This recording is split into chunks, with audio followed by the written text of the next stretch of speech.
Gustave est très remonté à propos des élections prochaines. Il dit que le municipal, c'est le premier stade où les gens comprennent ce que c'est que de ne pas être entendu. Et ça commence quand ils voient commander une douzaine de bancs publics, même pas dignes d'une aire d'autoroute, qui polluent visuellement une petite cité où il y a des façades du XVIe siècle, ou des abribus rouges vifs. Ils se demandent, les administrés, qui a pris la décision d'acheter ça, et ils ont toujours un mal fou à le savoir.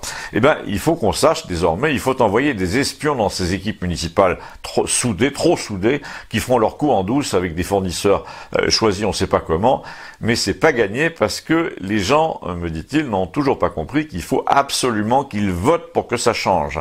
Et les politiques, eux, n'ont pas compris non plus que c'est pas une question de s'inscrire ou non sur les listes électorales. Récemment encore, là, Le Pen disait inscrivez-vous, mais c'est pas le problème. Il y a largement assez d'inscrits. La vraie question, c'est d'y aller quand on est inscrit. J'ai fait le compte, me dit-il, à Campagnol, comme ça pour voir, c'est effrayant. Quand tu regardes bien, la moitié des électeurs inscrits vivent ailleurs. Et parmi ceux qui vivent et qui travaillent ailleurs, un tiers seulement remonte au village pendant les élections pour aller voter, et personne ne fait de procuration par paresse. Donc il y a à peu près un quart des inscrits qui ne votent pas.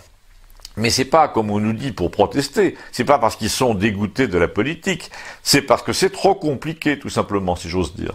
Et comme il y a de plus en plus de gens dehors, parce qu'ils ont dû aller trouver du travail, ou parce qu'ils se sont mariés ailleurs, tu m'as compris, me dit-il, ceux qui restent sont là pour magouiller entre eux. Au Conseil, il y a une majorité d'agriculteurs, par exemple, alors qu'ils représentent 10% de la population.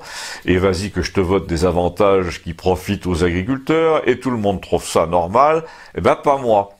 Alors qu'est-ce que tu proposes, lui ai-je dit, pour que les gens qui travaillent à Toulouse votent dans leur village sans être obligés de revenir? Attends, me dit-il, mais quand tu travailles à Toulouse et que t'as pas mis les pieds au village depuis 2 ans, qu'est-ce que tu fais avec ta taxe foncière? Tu la payes ici ou ailleurs? Tu payes à distance, évidemment, par Internet. Alors ça coûterait quoi de rajouter un espace électeur dans ton compte France Connect? Déjà, tu payes tes impôts par Internet, c'est obligatoire maintenant, tu as un numéro unique, on sait que tu es majeur, on peut savoir facilement si tu es inscrit, on te donne un bulletin virtuel avec 11 noms, et tu votes pour la liste de ton choix sans bouger de Toulouse, ou de Dunkerque, ou du Brésil, si tu travailles au Brésil.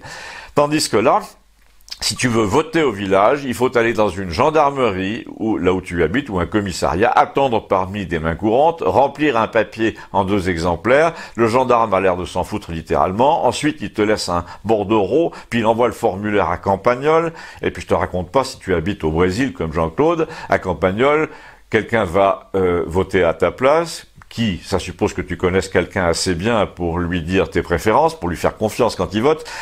En fait, tout est fait pour dissuader les gens de signer une procuration. C'est ça la vérité. C'est compliqué au départ, à l'arrivée, c'est compliqué psychologiquement. Et il n'y a aucune chance que ça s'arrange, puisque bientôt la majorité des gens seront hors du village pour travailler les 9/10 de l'année. Mais ce qu'on comprend pas, lui, je dis, c'est pourquoi ils s'inscrivent pas à Toulouse, enfin là où ils vivent en ce moment. Eh bien, il me répond parce que demain, ils seront ailleurs qu'à Toulouse. Ils ont l'habitude d'être promenés comme ça de plus en plus par leurs employeurs, parce qu'ils divorcent, parce qu'ils changent sans arrêt de vie. Et Campagnol, c'est le seul lieu permanent dans leur existence, et pourtant c'est le lieu où ils ne décident plus rien. Eh ben, il faut que ça change, me dit-il. Et tu proposes quoi, à part peindre en jaune les préfectures? Eh ben, déjà, on pourrait commencer par ça.